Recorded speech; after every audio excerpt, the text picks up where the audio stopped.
12.3 비상계엄 1년을 앞두고 장동혁 국민의힘 대표가 장외 집회에서 연일 강경한 목소리를 내고 있습니다.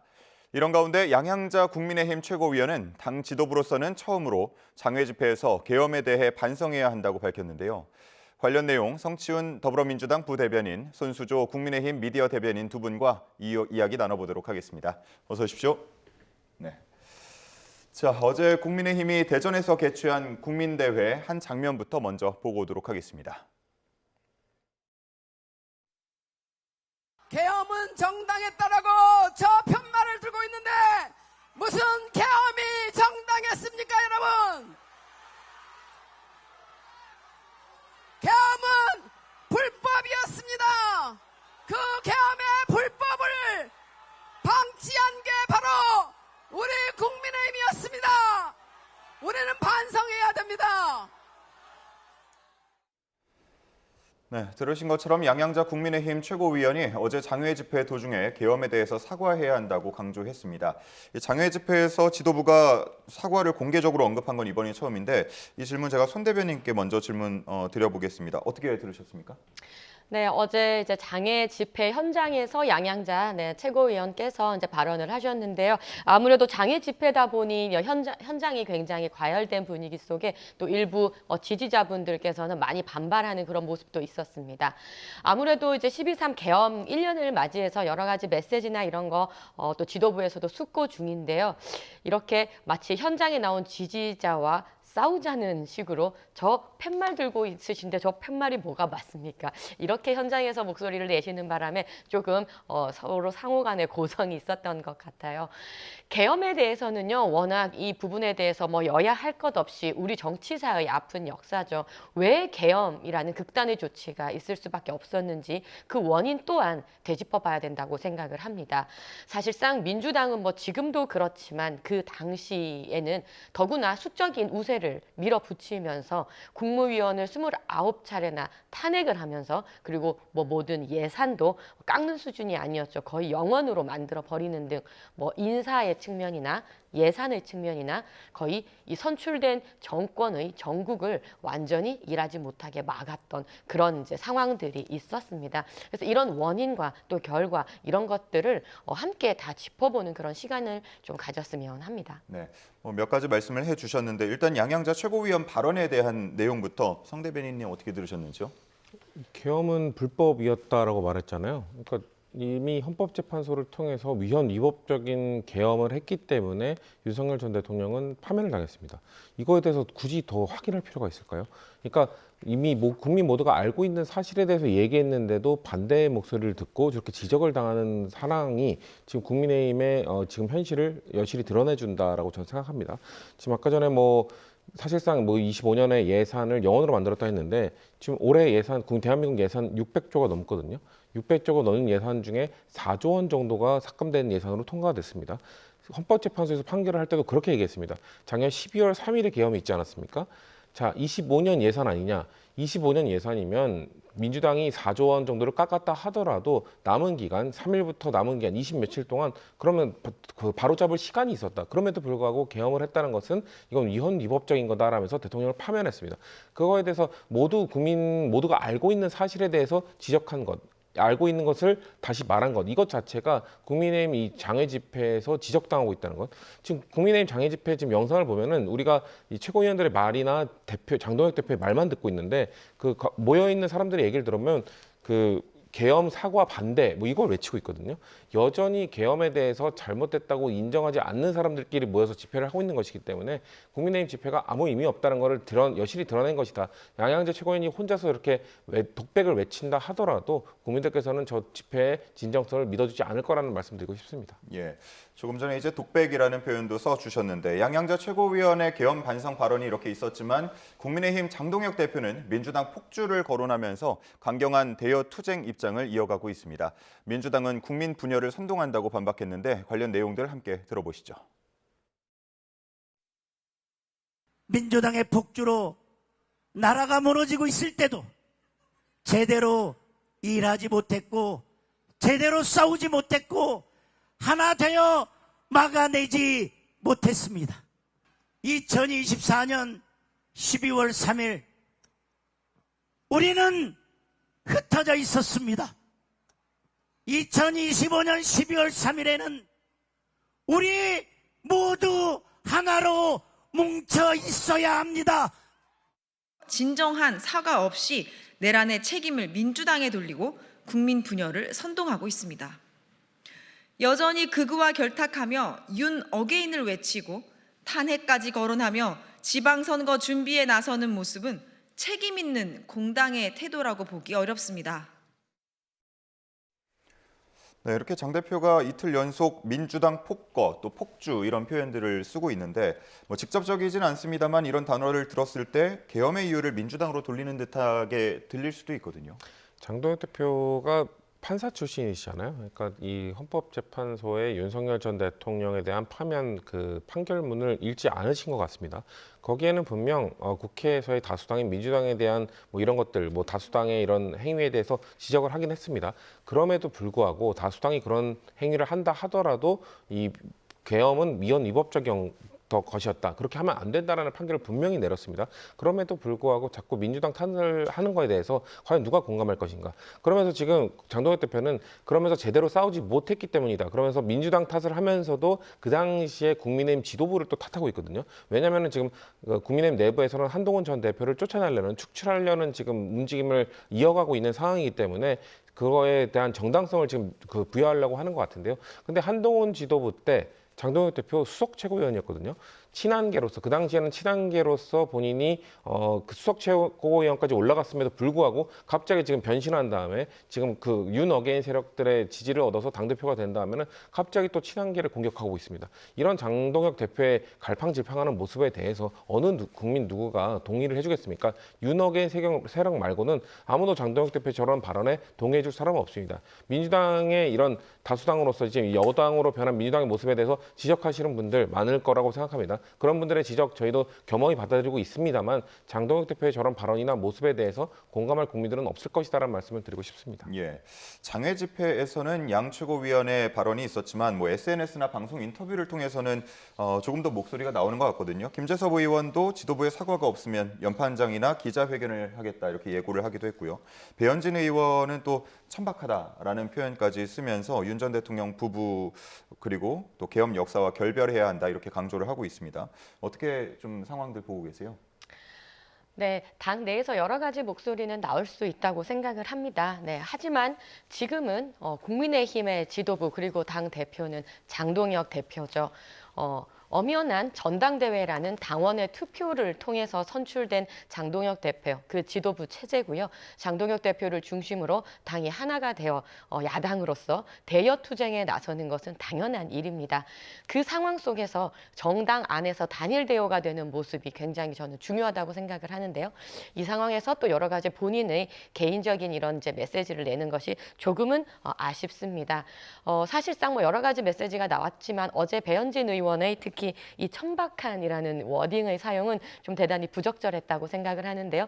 본인께서도 아나운서 출신의 국회의원이신데 이 단어의 사용, 특히 정치권에서의 단어 사용이 얼마나 큰 파장을 일으킬지 아실 텐데 뭐 사실상 민주당, 다른 타당에 대해서도 뭐 천박한 김정숙, 천박한 김혜경 뭐 이런 식으로 말하지 않지 않습니까? 그래서 자당의 대통령 그리고 자당의 영부인에게 향해서 이런 단어를 썼다는 것은 조금 아쉽고요. 그렇습니다. 지금 국민의힘은 야당으로서 대여투쟁, 대한민국의 사법체제와 본인이 피의자이면서 모든 재판을 중지하고 본인과 관련된 뭐 대장동 재판의 항소 포기라든지 뭐 또 본인과 관련된 대북 송금 사건에 대해서 뭐 검사를 감찰하러라든지 이런 대통령의 사법 개입의 현장을 목도하고 있는 상황 속에서 대단한 이 이제 단일 대우로서 대여 투쟁을 하고 있는 그런 결연한 상황입니다. 그래서 우리가 싸워야 될 목표, 우리가 지켜내야 될 대한민국의 체제라는 그 목표 아래 하나의 목소리로 좀 뭉쳤으면 하는 바람입니다. 예. 어떨까요? 이제 사흘 남았거든요. 12월 3일까지. 이렇게 국민의힘 내에서 목소리가 조금 더 커질 가능성도 있을까요? 아무리 커진다 하더라도 저는 장동혁 대표가 그 목소리를 수용할 가능성은 매우 낮다고 봅니다. 그리고 수용해서 그 장동혁 대표 입을 통해서 12월 3일 작년에 있었던 그 위헌 위법적인 행위에 대한 사과가 있다 하더라도 국민들께서 공감해 주실 가능성은 매우 낮다고 봅니다. 왜냐하면 지금까지 장동혁 대표가 당대표가 되는 과정에서 사실 본인이 처음에 전당대회가 시작될 때만 하더라도 장동혁 대표가 될 가능성은 매우 낮다는 예측들이 많았거든요. 그럼에도 불구하고 장동혁 대표가 당대표가 될 수 있었던 것은 윤 어게인 세력의 손을 잡았기 때문입니다. 그렇기 때문에 지금 와서 갑자기 장동혁 대표가 갑자기 윤 어게인 세력의 손을 뿌리치고 일반 국민들의 다수의 목소리에 공감하는 발언을 한다 하더라도 국민들께서는 이거는 그냥 선거용이다, 내년 지방선거용이다라는 발언을 그 느낌을 받을 수밖에 없거든요. 그렇기 때문에 아무리 지금 당내에서 좀 뭐 김재섭 의원이나 이런 분들 아까 우리가 영상으로 봤던 양양자 최고위원의 발언 이런 것들 매우 바람직한 모습이라고 봅니다. 적어도 위헌 위법적인 비상계엄을 통해서 파면당한 대통령을 배출한 정당이라면 그런 발언들이 1년 내내 나왔어야죠. 근데 1년 내내 나왔음에도 불구하고 1년 내내 나왔어도 국민들이 용서 안 했을 텐데 지금에 와서 선거를 앞두고 갑자기 6개월 앞두고 이런 발언을 한다고 한들 국민들께서 믿어주실 분들이 있겠습니까? 그렇기 때문에 지금 자중질환을 겪고 있는 국민의힘 모습을 보면서 국민들께서는 여전히 1년 동안 반성을 못하고 있다는 느낌을 받으실 거기 때문에 장동혁 대표가 지금 취임 100일을 맞는 12월 3일 날 어떤 발언을 하냐는 그렇게 중요하지 않을 거라고 저는 생각합니다. 예, 사과가 없을 것이고 있다고 하더라도 국민이 믿지는 않을 것 같다라는 말씀을 해주셨는데 장 대표의 취임 100일째 되는 날이 또 12월 3일이라 보니까 어떤 메시지가 여기에 담길까 많이 관심이 가거든요. 어떤 내용이 나올까요? 네, 장동혁 대표께서는 지난 전당대회를 통해서 당원들께 우리가 이제 일방적인 민주당의 폭주, 그런 폭거 속에서 우리가 하나의 목소리를 내서 이렇게 힘을 합하자라는 메시지로 또 당선이 되셨습니다. 그래서 취임 100일을 맞이하는 그 날에는 특히나 지금 앞서 이제 야외 그 현장에서 나왔던 목소리처럼 그날의 1년 전 12.3의 순간에는 우리가 많이 흩어져서 제대로 싸우지 못했다라는 말씀을 하셨고 이제 앞으로 우리 국민의힘은 다시 이제 하나의 힘으로 뭉쳐서 대여투쟁에 제대로 당당히 맞서 싸우자라는 메시지가 나오지 않을까 저는 예상을 하는데요. 참 이게 아이러니하게 장동혁 대표의 취임 100일과 또 12.3이 지금 맞물려 있습니다. 또 동시에 추경호 원내대표의 영장실질심사의 결과도 그 즈음에 나올 것으로 예상이 되는데요. 그렇기 때문에 국민의힘 입장에서는 굉장히 힘든 상황이죠.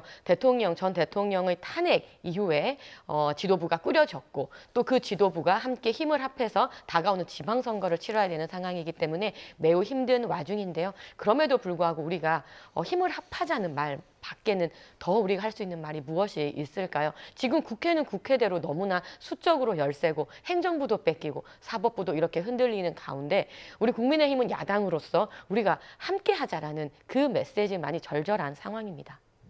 알겠습니다. 자, 이런 상황에서 윤석열 전 대통령의 옥중 편지가 공개됐습니다. 전 역사 강사 전한길 씨를 통해서 공개가 된 건데 전한길은 하나님이 대한민국에 보내주신 귀한 선물이라는 내용이 담겨 있었습니다. 자, 어떻게 보셨습니까? 일단 그 귀한 선물이라는 분이 최근에 한 발언들을 정리를 해보면 이재명 대통령을 남산에 묶어놓으면 1억 원을 주겠다 이런 발언도 했고요. 우리 당을 향한 비판뿐만 아니라 당내에서 친한계 세력을 향한 비판도 얘기를 했죠. 친한계 XX들 하면서 비판을 했고 김예지 의원, 그 친한계 의원이죠. 숙청해야 된다 이런 발언도 했습니다. 그런 사람에 대해서 이렇게 뭐 하나님이 주는 선물이다라고 발언을 하는 것은 지금 윤석열 전 대통령이 느낄 때 국민의힘 내부에서 본인을 옹호해주는 세력들, 전한길 씨를 비롯한 그런 그 본인의 윤 어게인 세력들에 대한 이런 응원 메시지, 뭔가 결집을 해줄 수 있는 메시지를 계속 던지는 겁니다. 그래야 장동혁 대표를 비롯한 윤 어게인 세력들의 이렇게 발목이 잡혀서 여전히 움직이지 못하고 있는 세력들에 대해서 나를 끝까지 지켜라, 나를 끝까지 지켜줘야 이 윤 어게인 세력들을 비롯한 아스팔트 극우 세력들이 당신들을 도와줄 것이다라는 메시지를 던지는 것으로 보고 저는 그렇게 느끼기 때문에 윤석열 전 대통령의 메시지에 대해서 글쎄요, 국민의힘 내부에서 뭐 합리적 보수 정당, 대한정당으로 복귀하길 바라는 사람들은 참 한숨을 쉬면서 답답하다는 느낌을 받지 않았을까, 전 그렇게 봤습니다. 네, 이 타이밍에 이런 내용의 옥중 편지가 공개된 데 대해서 국민의힘에서는 분위기가 어떠신지요? 국민의힘 분위기요. 글쎄요, 이거는 그냥 개인과 개인 간의 편지를 나눈 것이잖아요. 사적인 편지까지 이렇게 공적인 공간에서 다룰 필요는 저는 굳이 없지 않나 싶고요. 지금 민주당의 현 당대표인 정청래 당대표는 현 초선 의원이 모인 자리에서 김어준 유튜버를 칭송하면서 딴지일보가 민심의 바로미터다 뭐 이런 얘기까지 했어요.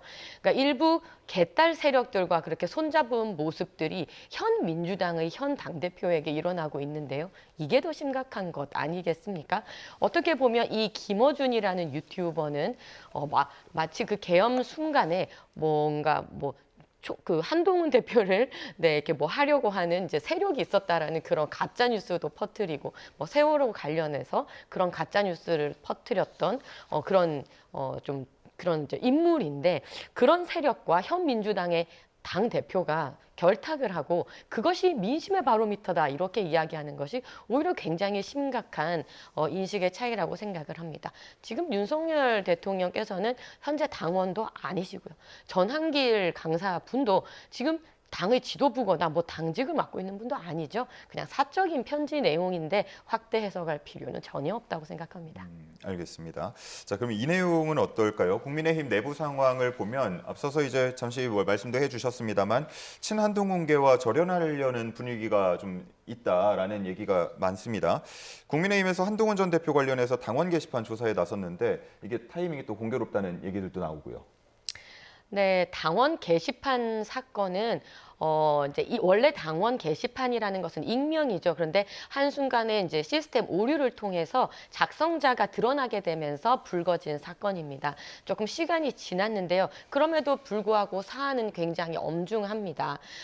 이제 자당의 대통령과 그다음에 그 당 내부의 분열을 획책하기 위한 험한 말들이 많이 오갔고요. 더 중요한 것은 이제 당 대표, 그 당시의 당 대표였던 한동훈 당 대표, 그리고 그 부인 진은정, 그다음에 장모 이름, 장인 어른의 이름, 이렇게 가족의 이름을 도용한 사건입니다. 그렇기 때문에 이러한 부분에 있어서는 털고 가야 되는 것이 맞고 제대로 된 수사가 이루어져야 되는 게 맞습니다. 어떻게 보면 늦은 감이 있죠.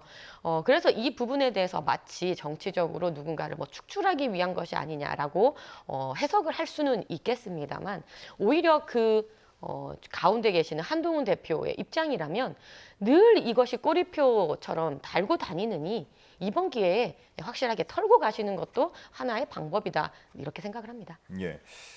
자, 지도부 측에서는 당무감사위원회가 하는 일이다 이렇게 지금 어떻게 보면 선을 긋고 있는데, 김종혁 전 최고위원에 대한 징계 절차도 다시 밟는다 그래요. 어떻게 보고 계신지요?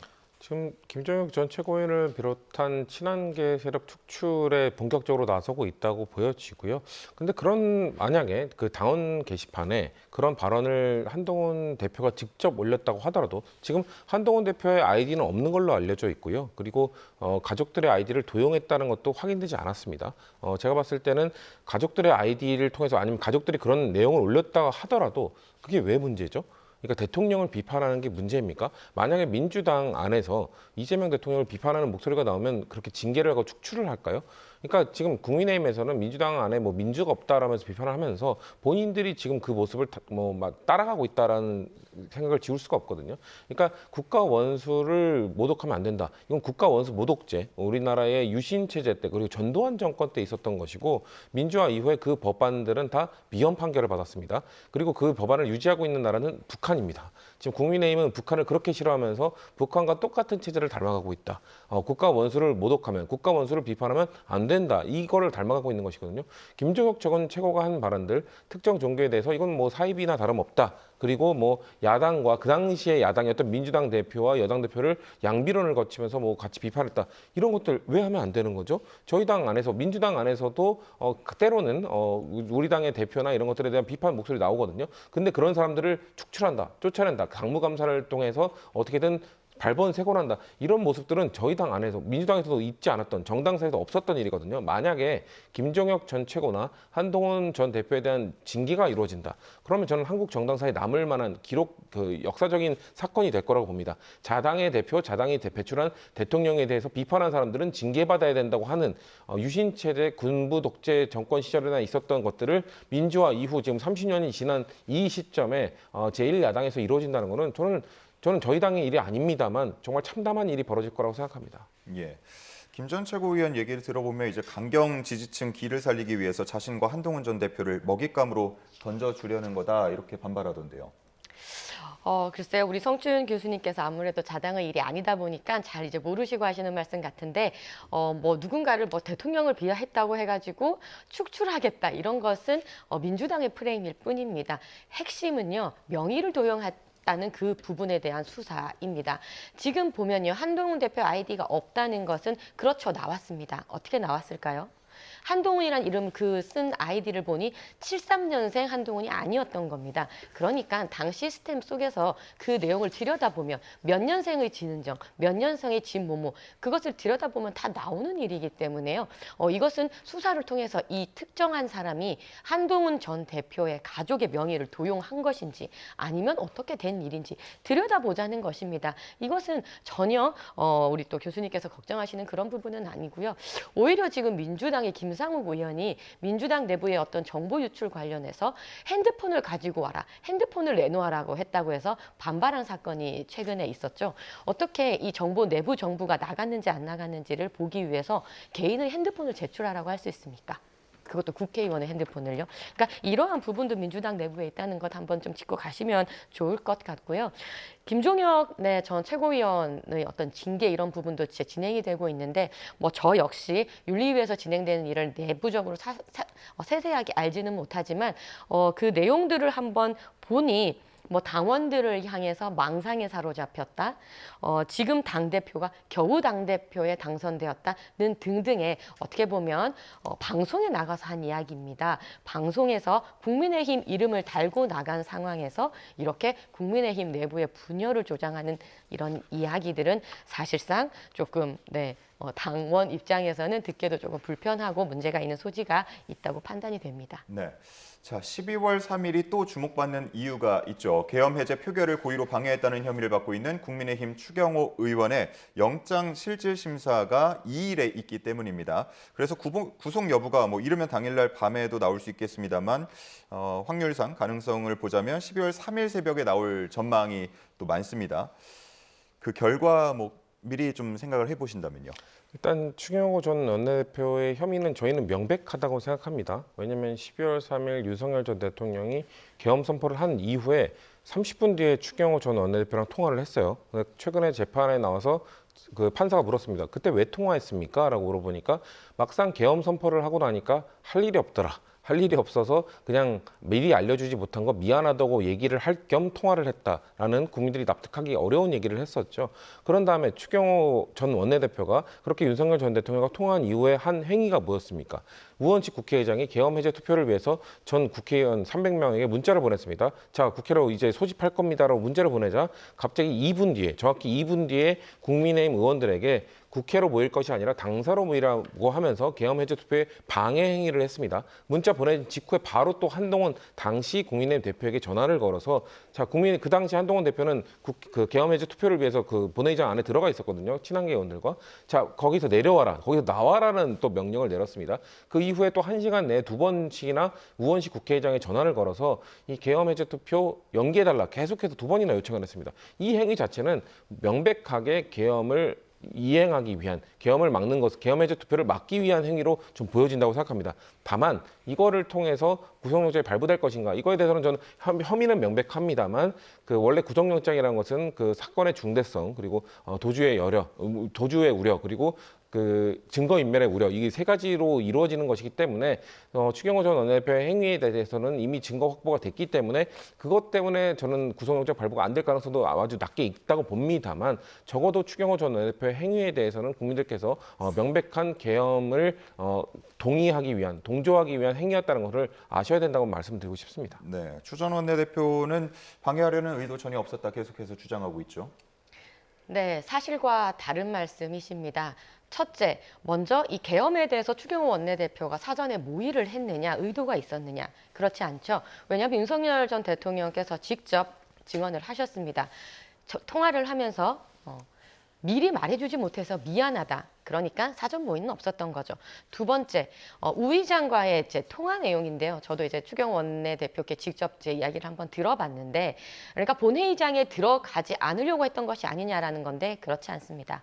우 의장에게 그날 추경호 원내대표는 전화를 해서 지금 들어가려고 하는데 경찰들이 앞에 있으니 이 부분 질서 정리를 좀 해달라라는 이야기가 오갔고, 또 우 의장께서 좀 시간을 바꿔서 좀 땡긴다고 했더니 그러면 지금 못 들어가기가 좀 빠듯하다라는 식의 우 의장님과의 대화가 오갔다는 부분에 있어서 본 회의장에 들어가려고 하는 의도가 있었다는 것은 아마 우 의장께서 아실 겁니다. 그리고 끝으로 세 번째, 투표를 방해했느냐? 그렇지 않습니다. 방해를 했다면 방해를 받은 국민의힘 의원이 있어야죠.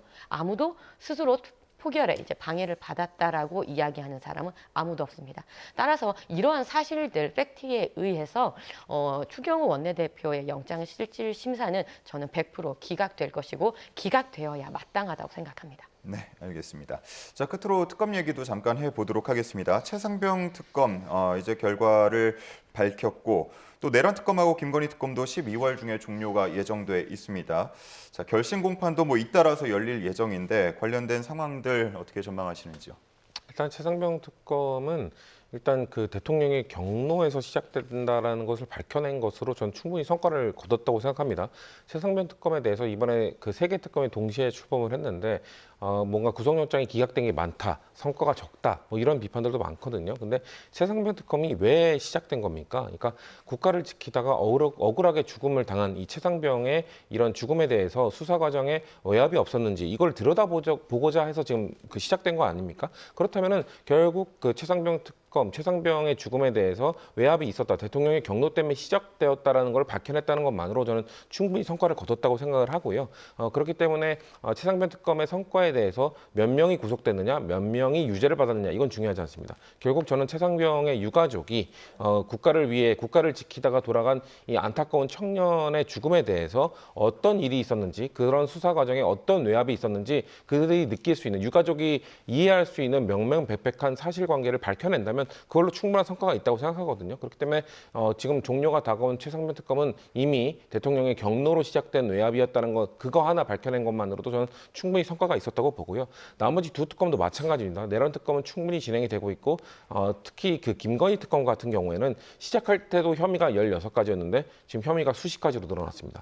아마 특검이 종료된다 하더라도 이 김건희 여사에 대한 수사는 아무로 진행될 것이다. 특검이 아니더라도 워낙 많은 혐의가 지금 계속 속속들이 드러나고 있는 상황이기 때문에 김건희 여사에 대한 수사, 국정농단에 가까운 그런 행위들에 대한 법적 심판은 앞으로도 계속 이어질 것이라는 말씀드리고 싶습니다. 예, 최상병 특검 브리핑 어떻게 들으셨는지, 또 두 특검 수사 상황 어떻게 보고 계신지요? 네, 수백억이 들었던 정말 역대 최대 규모의 특검이었습니다. 그런데 아무리 탈탈 털어도 나오지 않았던 이 특검을 도대체 왜 했는지 몰랐던 그런 특검이었다고 생각을 합니다. 특히 최상병 특검 같은 경우에는 10전 9개, 10번 시도했지만 9번 다 패배했던 그런 특검이었다라고 평가를 하고 싶고요. 특히나 이제 김건희 특검 같은 경우에는 민중기 특검 본인께서 스스로 주가 조작의 혐의의 그 이제 가운데에 서게 되면서 그 명분조차도 잃어버렸던 특검이었다라고 생각을 합니다. 사실상 이 공소율이라는 것 자체가 지금 30% 정도밖에 되지 않습니다. 그렇기 때문에 국민들께서 보시기에는 이 400억 정도가 더 많이 들었다고 하는 이 특검 도대체 왜 했을까라는 생각밖에 안 드실 것 같고요. 뭐 여러 가지 그렇게 많은 사람이 투입되고 그렇게 오랜 기간 한 3번 정도 이렇게 연장할 수 있을 만큼 연장했던 특검이었던 것 같은데 아무리 털어도 별것 나오지 않았던 실패한 특검이다라고 평하고 싶습니다. 네, 알겠습니다. 자, 두 분과 이야기는 여기까지 듣겠습니다. 성치훈 더불어민주당 부대변인, 손수조 국민의힘 미디어 대변인이었습니다. 두 분 고맙습니다.